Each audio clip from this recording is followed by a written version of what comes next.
Números, capítulo 17. Amém? Amém. Então falou o Senhor a Moisés, dizendo: fala aos filhos de Israel, e toma deles uma vara para cada casa paterna de todos os seus príncipes, segundo as casas de seus pais, 12 varas. E escreverás o nome de cada um sobre a sua vara, porém, o nome de Arão escreverás sobre a vara de Levi, porque cada cabeça da casa de seus pais terá uma vara.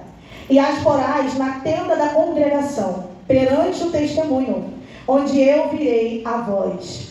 E será que a vara do homem que eu tiver escolhido florescerá. Assim farei cessar as murmurações dos filhos de Israel contra mim, com que murmuram contra vós.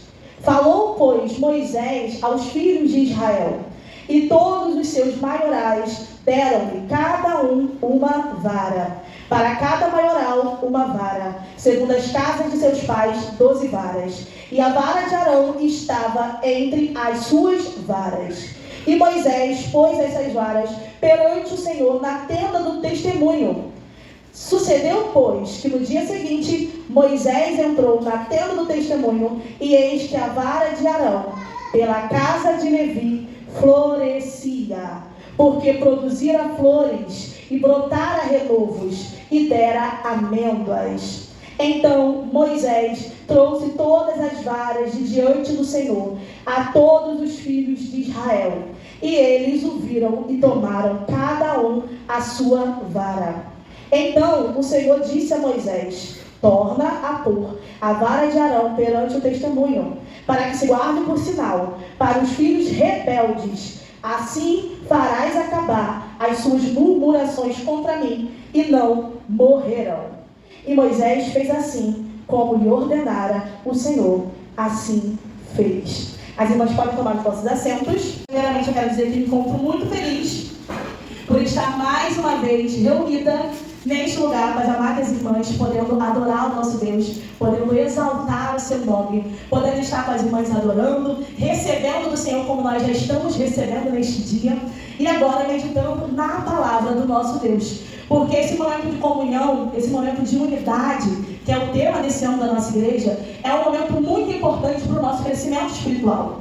Estarmos unidas aqui em um único propósito. Então, o meu primeiro agradecimento é ao Senhor, por nos sustentar, como já foi falado aqui, por nos dar o suporte necessário para nós estarmos aqui neste lugar. Mas eu também já quero de antemão deixar o agradecimento para as nossas líderes por nos proporcionarem um momento tão especial como esse. E eu também quero agradecer à diaconisa Luciana pela confiança em minha pessoa. Essa oportunidade é muito difícil, né? Pregar é muito difícil. Eu agradeço a confiança por poder compartilhar um pouquinho daquilo que o Senhor ministrou no meu coração ao longo desse mês. Aquilo que o Senhor falou ao meu coração, eu creio que o Senhor vai falar ainda mais ao coração das amadas irmãs. E o desejo, irmãs, do meu coração é que quando terminar esse evento, quando nós sairmos deste templo, nós venhamos sair ainda mais convictas de que nós fomos escolhidas por Deus. E que além de escolhidas por Ele, dia após dia, o Senhor tem confirmado aos nossos corações o nosso chamado, o nosso propósito. E a nossa função em meio a isso é florescer. Eu creio, como já foi falado aqui neste dia, que o Senhor separou esse tempo, o Senhor marcou na agenda, como a nossa irmã Daniela falou, o Senhor separou esse momento, porque Ele sabia exatamente o que cada uma de nós necessita ouvir neste dia. Eu já recebi do Senhor de uma irmã que eu nem conheço, mas agradeço, irmã, pelas palavras que a senhora me entregou, que foram essenciais para mim hoje aqui neste lugar. E eu creio que o Senhor ainda tem muito mais para falar aos nossos corações. Então, irmãos, vamos lá. O texto que foi proposto, o texto que o Senhor colocou no coração da liderança para estar passando a nós, é um texto que se encontra no 4º livro do Pentateuco, chamado Números, cujo autor é quem? Moisés. E neste livro nós podemos aprender muito. Apesar de não ser um livro tão falado, é um livro que acrescenta muito em nossas vidas. Tem muito a acrescentar. Inclusive, eu já começo dizendo para as irmãs, né, após esse evento, meditarem nesse livro por completo, porque eu creio que o Senhor tem muito para derramar na vida de vocês, assim como o Senhor derramou na minha vida. E esse nome, Números, ele tem esse nome por conta de quê? Por conta de 2 censos que foram realizados. O que é isso? 2 contagens de israelitas. Em Números capítulo 1, a gente vai ver que foi feita ali uma contagem de israelitas quando eles saíram do Egito, ali no deserto do Sinai. E lá em Números capítulo 26, a gente vai ver que teve mais uma contagem de israelitas. Antes deles adentrarem na terra de Canaã. Antes deles adentrarem na terra prometida. Antes deles chegarem, teve mais uma contagem. Então, o dicionário vai dizer que Números recebe esse nome por conta desses 2 censos. Porém, quando eu estava estudando, algo que chamou muito a minha atenção foi descobrir que no Antigo Testamento hebraico, Números é chamado no deserto. Uau! E no deserto é exatamente o que a gente vê em Números. Aqui em Números a gente vê o povo israelita caminhando pelo deserto. A gente vê a peregrinação daquele povo pelo deserto. A gente consegue contemplar qual foi o comportamento do povo israelita enquanto eles estavam no deserto. E através dessa observação, a gente consegue tirar quais foram os acertos e quais foram os erros, e muitos erros. Para que isso? Para que quando a gente estiver passando pelos nossos desertos, pelos desertos das nossas vidas, nós saibamos nos comportar da maneira que vai nos levar a adentrar a terra prometida. Através dessa observação, a gente aprende como nós temos que nos comportar no deserto para receber as bênçãos que já estão reservadas do Senhor para as nossas vidas. Amém, glória a Deus. Então nós conseguimos observar o comportamento deles, pegar os pontos positivos em nome de Jesus, deixar os pontos negativos em nome de Jesus e alcançar a nossa vitória. Aqui em Números a gente aprende o quê? A gente aprende que o povo israelita ele foi liberto da escravidão do Egito. O Senhor libertou, o Senhor trouxe libertação para aquele povo. Além de nós aprendermos isso, a gente também aprende que enquanto eles estavam no deserto, a presença de Deus estava ali, o Senhor estava com eles. O Senhor não nos abandonou. O que o Senhor faz com a gente? Dia após dia, nos liberta. O que o Senhor faz conosco? Ele nos acompanha, Ele está presente mesmo quando nós estamos passando pelos desertos das nossas vidas. Aqui em Números também nós conseguimos aprender o porquê que aquele povo precisou passar 40 anos no deserto. E o porquê de lá daquele primeiro censo. Lembra que eu comentei com vocês que no capítulo 1 foi feito um censo? Daquele primeiro censo, apenas Josué e Caleb adentraram a terra prometida. E é aqui que nós aprendemos o porquê disso. Nós também podemos aprender aqui em Números que o Senhor sustentou aquele povo no deserto. Lá em Deuteronômio, capítulo 8, vai nos dizer que enquanto eles caminhavam pelo deserto, irmãs, a roupa deles não se desgastaram.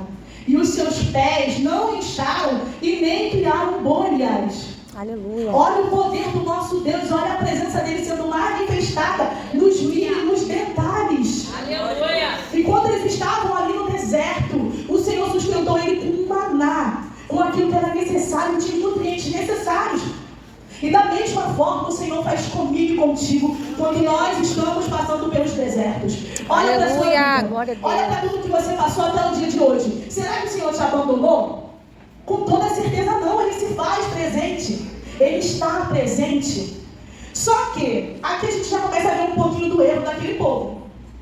Mesmo diante de tudo isso, irmãos, todas essas bênçãos derramadas, que aqui eu trouxe só um resuminho, né? Todas essas bênçãos derramadas, sabe o que aquele povo devolveu para o Senhor como resposta a todas essas bênçãos?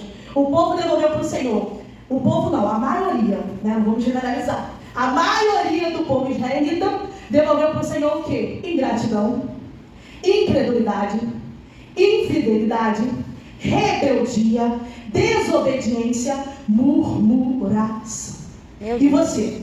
O que você tem devolvido para o Senhor? Por tudo aquilo que Ele tem feito para você? É Deus. Será que você tem devolvido a Ele gratidão, fidelidade, confiança? Ou será que você tem sido como o povo israelita e devolvido para Ele gratidão, infidelidade, rebeldia, murmuração? A palavra murmuração se repete inúmeras e inúmeras vezes dentro do livro de Números. E ela se repetiu tantas vezes que eu fiquei curiosa para entender o significado de murmuração. E qual o significado da murmuração? A murmuração é o ato de murmurar. E o que é murmurar? Murmurar significa queixar-se em voz baixa, falar mal de alguém ou de alguma coisa. E tem um significado que eu encontrei, que eu achei muito interessante, e eu gostaria de compartilhar com as irmãs, e que se encaixa perfeitamente no que o povo de Israel realizou no deserto. Segundo o dicionário do Estado da Bíblia, a murmuração é uma conversa maldosa e perniciosa, cujo objetivo é prejudicar ou destruir outra pessoa. A murmuração ou calúnia é proibida no nono mandamento. Não dirás falso testemunho contra o teu próximo. O maior murmurador de todos é o diabo, o adversário que se opõe ao povo de Deus e o acusa diante de Deus. Então, o que o Senhor falou ao meu coração acerca da murmuração? É que a murmuração, ela não é simplesmente apenas uma reclamação. Ela tem, dentro dela, ela carrega com ela outras questões que são questões mais profundas. Como, por exemplo, quando nós murmuramos, nós estamos demonstrando para o nosso Deus que nós não confiamos nele o suficiente. Quando nós murmuramos, nós estamos demonstrando para o nosso Deus a nossa incredulidade, a nossa falta de fé nele, no que ele pode fazer, nos propósitos dele, na provisão dele. Quando nós murmuramos, nós estamos demonstrando para o nosso Deus a nossa ingratidão. É como se nós estivéssemos dizendo para Deus: Senhor, o que você está fazendo não é suficiente. O que você está fazendo não me agrada totalmente, porque talvez eu poderia fazer melhor. Olha que ousadia. Olha quanta ousadia.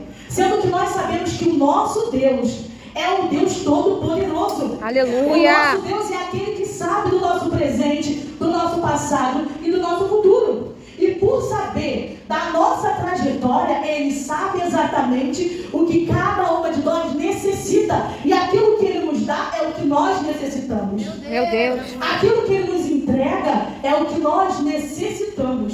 É o que nós precisamos. E quando nós murmuramos, nós estamos sendo negligentes. Nós estamos sendo desobedientes. Porque a murmuração acarreta tudo aquilo que desagrada a Deus. A murmuração, ela pode trazer rebeldia, ela pode trazer desunião, ela pode trazer falta de comunhão. E por que eu trouxe o significado de murmuração, irmãs?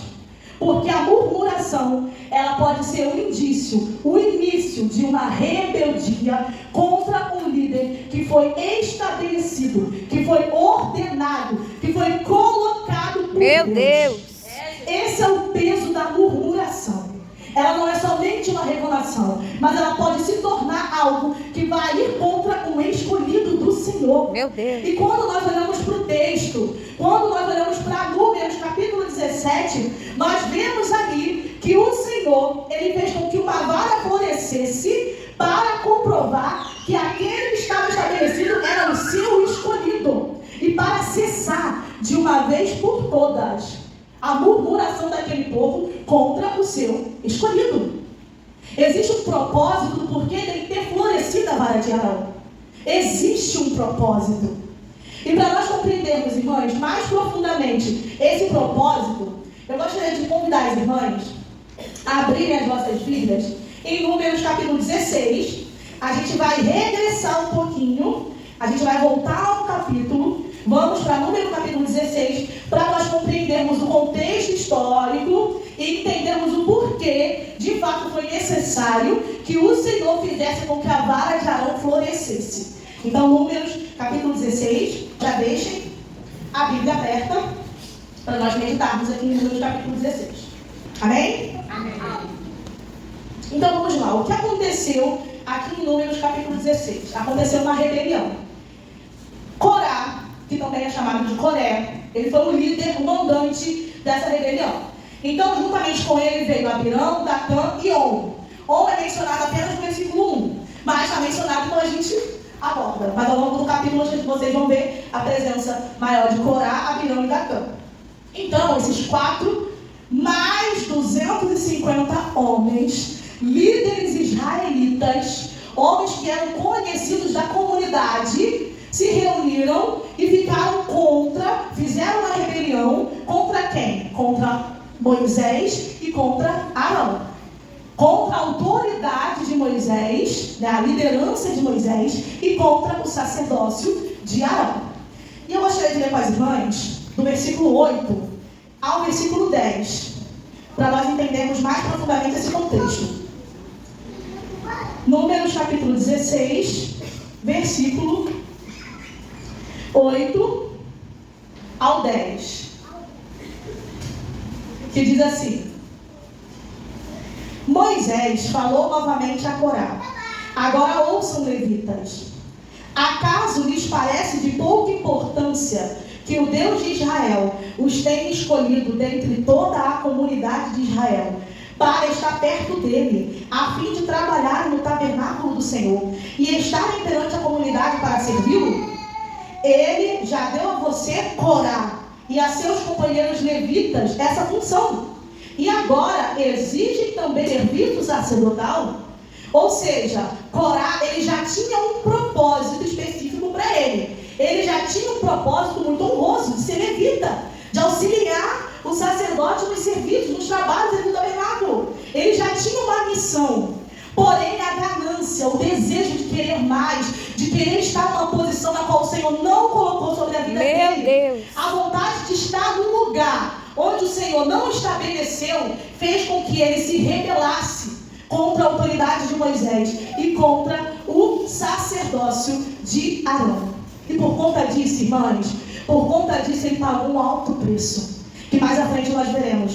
Por conta desta questão, porque ele está no lugar onde Deus não mandou que ele estivesse, ele pagou um alto preço. E quando eu estava meditando nesse trecho da mensagem, o Senhor falou muito forte no meu coração sobre duas vertentes. De um lado, nós temos a vontade do nosso Deus, e do outro lado, nós temos a vontade do diabo.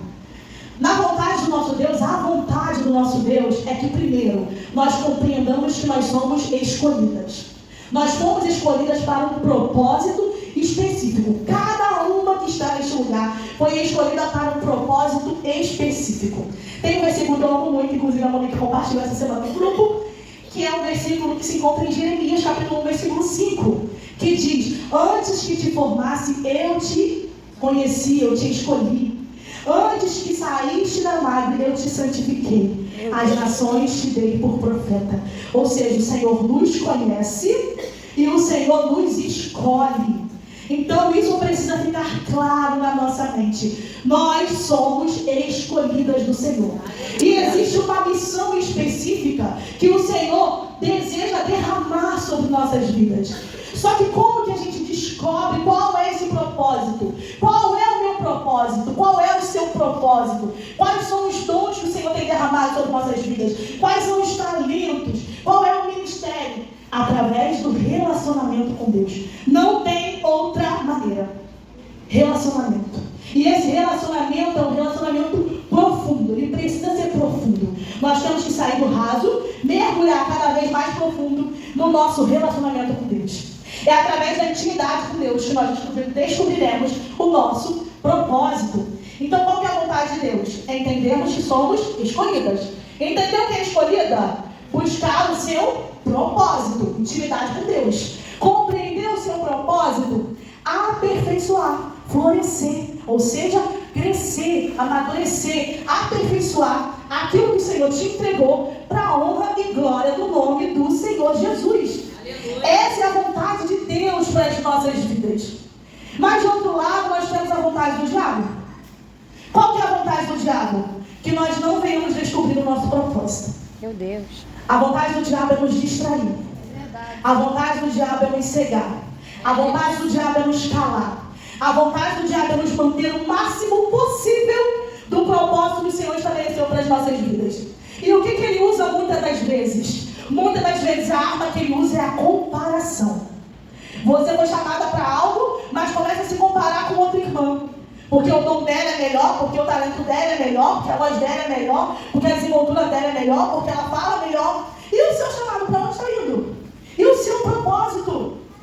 E aquilo que Deus derramou de tão especial e precioso para você? Ele pensou em você. Ele te escolheu. Ele te chamou. Ele derramou sobre a sua vida algo precioso.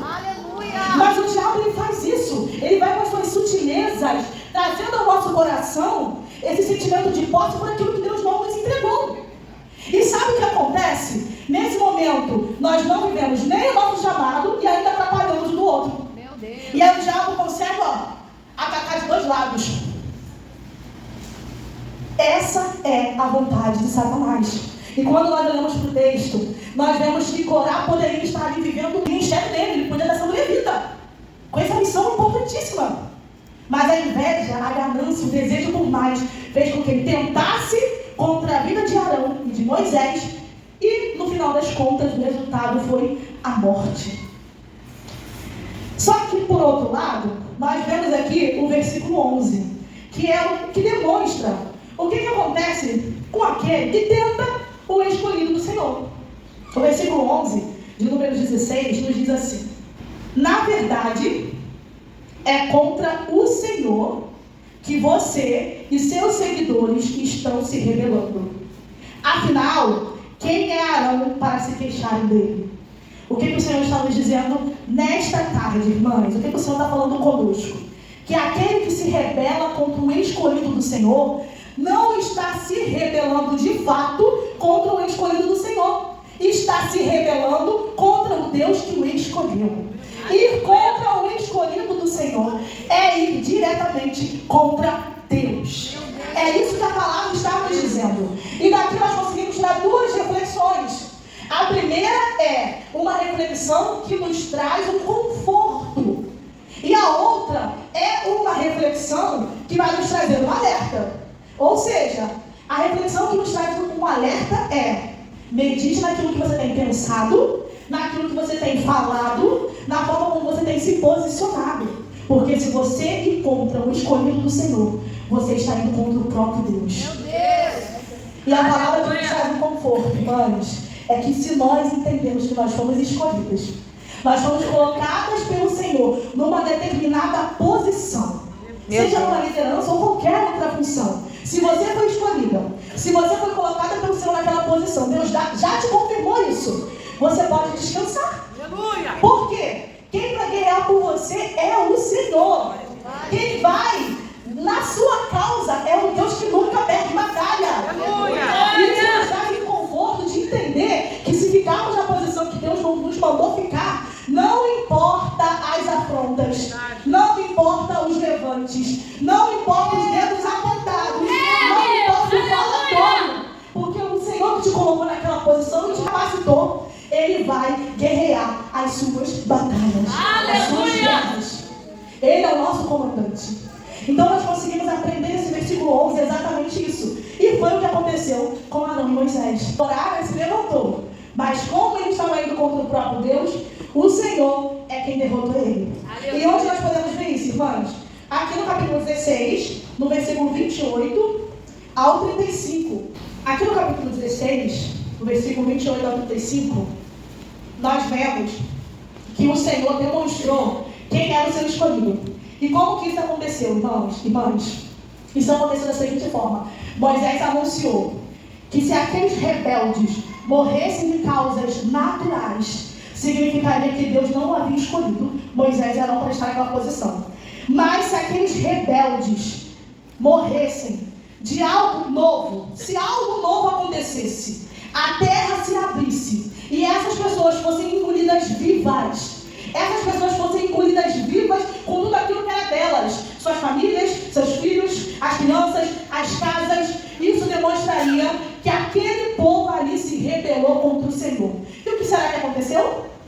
Quando Moisés terminou de falar, exatamente isso. A terra se abriu, engoliu aqueles homens, engoliu as famílias, engoliu as casas, tudo que era deles. Apenas chegou um pouco de Corá, mas aí é para outra história. Mas os filhos de Corá, mas é outra história. Engoliu, e no final das contas, as pessoas que estavam ali saíram todas correndo, desesperadas, tentando fugir. A terra se fechou, engoliu aquele povo e ficou tudo tampadinho e todo mundo desapareceu daquele local. Imagina essa situação. Olha que ponto chegou para aquele povo que se levantou escolhido do Senhor. Isso nos traz um alerta. E lembra daqueles 250 homens? Daqueles que eram líderes israelitas, pessoas conhecidas da comunidade, que tinham acendido incenso. O fogo do Senhor consumiu aquele povo. E no final das contas, ficou-se comprovado de quem era a autoridade que o Senhor havia estabelecido. Quais eram os seus escolhidos. Aleluia. E aí, irmãs, né? Quem sabe a história, né? Queridas irmãs, talvez, né, quando vocês leram esse texto pela primeira vez, aí pensou, nossa, está tudo resolvido então agora, foi comprovado, né? A terra literalmente se abriu, engoliu os rebeldes, está tudo comprovadinho, está tudo certo, agora aquele povo de Israel vai se consertar. E vocês acham que o povo se consertou? Exatamente não. A cara da Monique. O povo que passou a maior parte murmurando. Sabe o que aconteceu, irmãos? O texto nos diz que no dia seguinte, Misericórdia. gente, irmãos, pensa, aconteceu tudo isso para no dia seguinte eles voltarem novamente contra Moisés e Arão.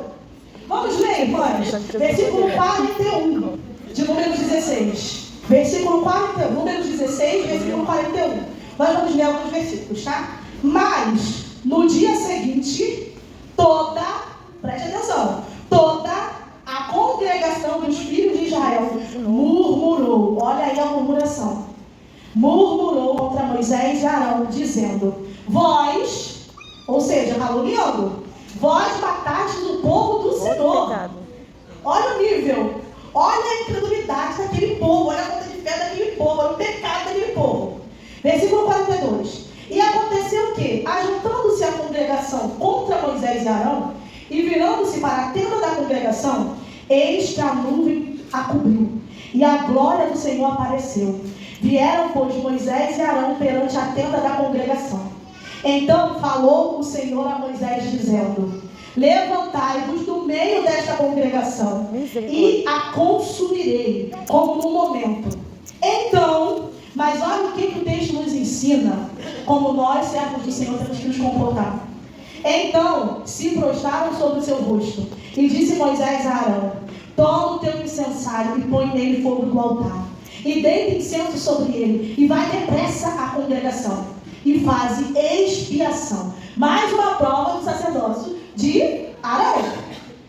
Faz expiação por eles, porque grande indignação saiu de diante do Senhor. Já começou a praga. E aqui nesse trecho, irmãos, não tem como passar desapercebido. Esse trecho nos ensina muito. Porque o que a Bíblia nos ensina é que nós devemos orar por aqueles que nos caluniam. Orar por aqueles que falam mal da gente. Você sabe que a pessoa está falando mal de você, mas o Senhor está dizendo o quê? Vai orar. Vai entregar essa pessoa nas minhas mãos. E por várias vezes no livro de Números, o povo estava aí, gente, misericórdia, né? Eu não tinha essa paciência. O povo estava ali aprontando todas, e Moisés ia lá para nos perdoar aquele povo. Olha que coisa linda, mas ao mesmo tempo difícil, muito difícil. Você já orou por alguém que te caluniou? É difícil demais. Mas como servos do Senhor, nós temos que deixar isso. Aleluia! Que seja, glória a Deus! E fazer o que Deus está mandando. É orar? Vamos orar. Sim, Senhor. Essa é a palavra, não tem outra opção. Voltando ao texto, versículo 47. E tomou Arão, como Moisés tinha falado, e correu ao meio da congregação. E eis que já a praga havia começado, já tinha começado a praga entre o povo. Então Arão fez o quê? Deitou incenso nele e fez expiação pelo povo. E estava em pé entre os mortos e os vivos, e cessou a praga. A prova, mais uma vez, do sacerdócio de Arão. E os que morreram daquela praga, irmãos, foram 14.700. Fora os que morreram por causa de Corá. Então, olha o nível da rebeldia, olha a quantidade de pessoas que se rebelaram. E vocês acham que isso surgiu de onde? Começou de onde? Da murmuração. Porque é assim que a murmuração faz. Primeiro eu murmuro sozinho, depois eu estou murmurando em dupla. Daqui a pouco, em trio, vai para 4, vai para 5, daqui a pouco 20, vai virando uma fofoca e no final das contas gera uma rebeldia, um levante. Né? Mas nós, como escolhidas do Senhor, somos diferentes. E nós aprendemos aqui neste lugar que nós não precisamos nos preocupar com isso, porque o nosso Senhor está do nosso lado. Aleluia. E aí, irmãos, finalizando todo esse contexto, nós adentramos então ao capítulo 17, que é o capítulo base da nossa ministração, que é o tema do nosso evento. E no capítulo 17, o que aconteceu, irmãs? Nós já vimos durante a semana alguns spoilers, né, de palavras abençoadas, que tiveram lá no nosso grupo, falando sobre essa questão do capítulo 17. Mas, de maneira resumida, o que aconteceu no capítulo 17? O Senhor comprovou a sua escolha através do florescimento de uma vara. Como foi essa confirmação? Versículo 1 e 2 diz assim, capítulo 17, versículo 1 e 2, diz o seguinte: o Senhor disse a Moisés: diga aos israelitas que tragam 12 varas de madeira, uma para cada líder das tribos de seus antepassados. Escreva o nome de cada líder em sua vara. E uma dessas varas era a vara da tribo de Levi, e o Senhor mandou escrever o nome de Arão. Então o Senhor mandou que Moisés levasse essas varas até o tabernáculo, colocasse ele diante da arca da aliança, da presença do Senhor, e aquela que florescesse seria a do escolhido. No dia seguinte, Moisés entra, pega as varas, e qual a vara que havia florescido? A de Arão. Então, qual foi o propósito do florescimento no capítulo 17 de Números? O propósito era mostrar que Arão foi o escolhido. Ele era escolhido do Senhor. Para quê? Para o sacerdócio. Todos os outros não. Apenas Arão e a sua família. Outro ponto. Por que houve esse florescimento? Para acabar com aquela murmuração. Para acabar de vez. Agora não haveria mais possibilidade do povo dizer: ele não é o escolhido. Não tinha como isso. E por que não tinha como? Por conta do florescimento. E lendo esse trecho, que é o versículo 8, eu gostaria de ler com as irmãs, que diz assim: sucedeu, pois, que no dia seguinte Moisés entrou na tenda do testemunho, e eis que a vara de Arão pela casa de Levi florescia, porque produzira flores e brotara renovos e dera amêndoas. Ou seja, o Senhor demonstrou pelo teu poder. Não foi um florescimento natural. Não foi um florescimento feito por mãos humanas. Não foi um florescimento Aleluia! Glória a Deus! sobrenatural. Foi intervenção divina. Aleluia! Foi a mão de Deus. Foi o Senhor quem fez. E eu separei 4 pontos, irmãs, para comprovar que esse florescimento foi algo sobrenatural. O primeiro ponto está no tempo. O texto vai dizer: sucedeu, pois, que no dia seguinte. Nós sabemos que para uma árvore, para uma planta passar por todo o processo até florescer, não é em um único dia, não é do dia para a noite, não é da noite para o dia. Então aqui nós temos a primeira prova. E olha que aqui nós não estamos falando de uma planta, de uma árvore, nós estamos falando de uma vara. Ou seja, algo sem vida. E aqui vem o segundo ponto. Qual é o segundo ponto que comprova que esse florescer foi sobrenatural e não natural? O fato de estarmos falando de uma vara sem vida, uma vara morta, seca. Essa vara não estava ligada, conectada com uma árvore. Ela não estava fincada em uma terra fértil. Ela não tinha raiz. Não havia possibilidade de florescimento. Mas aqui nós também aprendemos o que, irmãs? Que para o nosso Deus, nada. Aleluia! Nada é Glória a Deus! impossível. Tudo é possível para o nosso Deus. O terceiro ponto é o cenário. Aquele cenário não era propício para haver florescimento natural. Aquele cenário não apresentava os componentes necessários para o florescimento natural. Eles estavam no deserto. Mas aqui nós também conseguimos aprender que o nosso Deus não precisa de cenários propícios. Ele não depende de cenários propícios para executar os seus propósitos. Aleluia!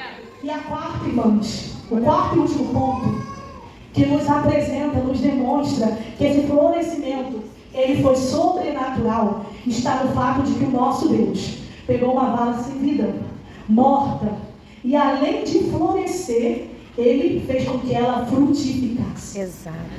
Ou seja, quando Moisés entrou ali no tabernáculo, vai dizer que a vara florescia. Tremendo. Produzia flores. Meu Deus, que palavra, flores, Jesus. e Obrigado, dera Deus. amêndoas. O que o Senhor está dizendo para mim e para você nessa tarde? O Aleluia! Senhor está dizendo que Ele faz além das nossas Santo é o expectativas. teu nome, Deus. Nós viemos a este evento com o propósito de florescer. Meu Mas Deus. o Senhor está dizendo que se nós ficarmos na posição que Ele Aleluia! se nós ficarmos dentro do propósito que Ele estabeleceu para nós, não querendo nos comparar umas às outras, ou não querendo também ocupar posições que Ele não estabeleceu para nós, se nós ficarmos dentro do propósito, no tempo certo, porque também tem o tempo, no tempo oportuno, além de florescermos, irmãs, nós vamos frutificar. Aleluia, glória a Deus. E assim eu agradeço a minha oportunidade, em nome de Jesus.